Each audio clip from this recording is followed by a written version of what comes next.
Okay, everybody, this is my spoiler review of Netflix's Three Body Problem. I am someone who has never read the book, and I am also going to be giving no spoilers here, so don't worry about that. Now, this show is coming from Dan and Dave. That would be D.B. Weiss and David Benioff, who did famously Game of Thrones. And if you haven't known this, that D.B. Weiss in his new Netflix deal had made a movie, Metal Lords, which was okay. It wasn't great. So we haven't seen them together doing a show since Game of Thrones, so I was really excited for this one, and I wanted to review it for that reason. Three Body Problem is a very unique story. You'll see that when you watch the show, and it's a very unique show. It is really a show that after a couple episodes, a lot of people I think might just tune out because it's so much you have to kind of really focus and pay attention to and understand, which I liked and I thought was effective for the most part. But I had other types of issues with this show where it had some really great things about it and some really bad things about it. So I'm going to say from the perspective of watching the show, because people are going to binge this show, when you watch episode 1, it's a pretty slow start. And same with episode 2, where I was almost giving up on the show. Like, what is this? Like, it just wasn't gripping me. It wasn't keeping me intrigued. However, I would say to people is stick with it, because the cliffhanger at the end of episode 2 got me to sit up, and I was like, oh, okay, now I see where this is going. And it got really interesting, because when you first watch it, you're just watching, and you're like, okay, this feels like a BBC show, and it mixes in some of this sci-fi feel that feels a little dated visually, but that is what brought me in. So then once it hits 3, 4, and 5, I was like so into it, like blown away how good it was. Like I was like, oh my god, this is so different, this is so cool, and they're doing such a good job at keeping this intrigue happening, and you just want to see what happens next. It gets addictive, and it's a really fun sci-fi watch. But then what happens is you hit like a point where things start solving themselves and you kind of figure out what's going on, and that intrigue just completely vanishes. And then episode 6 takes a complete nosedive, because there's a character named Will, played by Alex Sharp, and his storyline for me the whole show never works.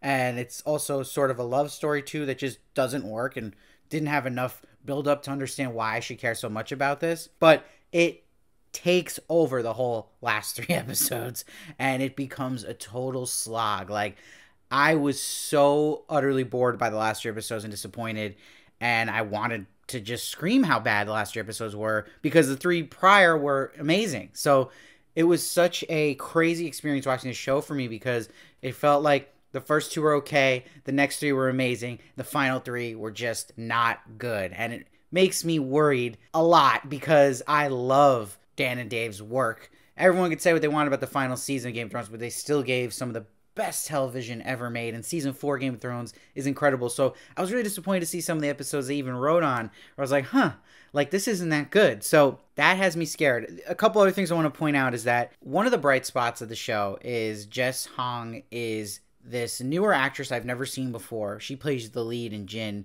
She is amazing. So is Benedict Wong and Liam Cunningham. They were my other 2 favorites, but that's to be expected, but they are great per usual. Now, Eiza Gonzalez is another character. She plays Augie. Eiza was okay, but I don't know if this was the part for her, because she didn't really add anything to a character you can add more layers to. She just didn't. She was just kind of going through the motions. So kind of bland performance from Eiza Gonzalez, I have to say. And that might also be a miscast in general. And like I'd mentioned, Alex Sharp's character of Will, and you also see Jovan Adipo, if I'm saying his name right, I hope I am, that their 2 characters to me just felt so underdeveloped, and they kind of throw them in there at you, and you're trying to figure out, like, why do I care? What am I caring about these 2 characters, and why do they have so much screen time? Because this is a show that a lot of sci-fi shows fall into this trap where, okay, everything that's going on in flashbacks, I really enjoyed, and I wanted more of that.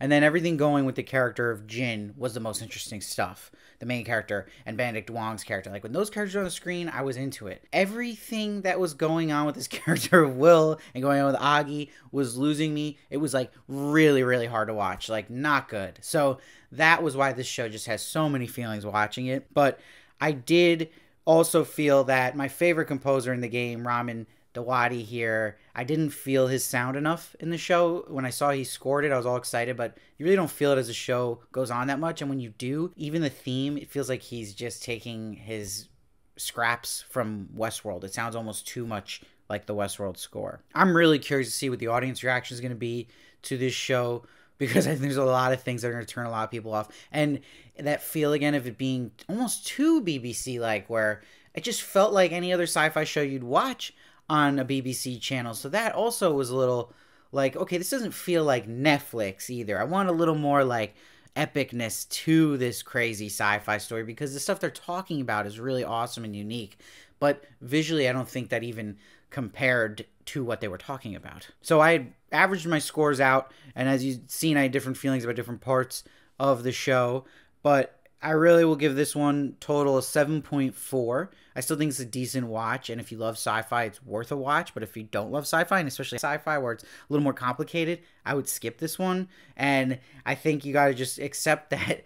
I mean, what's credit to Dan and Dave is that they do an amazing episode. They write episode 5 is just amazing, really good. But once that happens, just lower your expectations for the next 3. It just completely becomes a different show and nosedives into like a drama about someone who is sick, and it just doesn't stop. It just keeps going and going. And you're like, okay, what is this? Can we connect this more to the other story I was really into? So I'm giving it a 7.4. Do I want it to have another season? Yes, because there's obviously potential there. But did it leave me at least excited for what's to come? Absolutely not. I feel like the show already peaked on episode 5, and that was it. Now I'm not intrigued anymore. So we'll see. We'll see what you guys think. I'd love to hear your thoughts when the show comes out. Please subscribe if you enjoyed this review. I do a bunch of reviews of TV, movie, celebrity interviews as well, and I also do an X-Men channel. Check that out, X-Men Trove. I'm doing all the X-Men 97. I reviewed all of X-Men, the animated series, and I'll see you next time.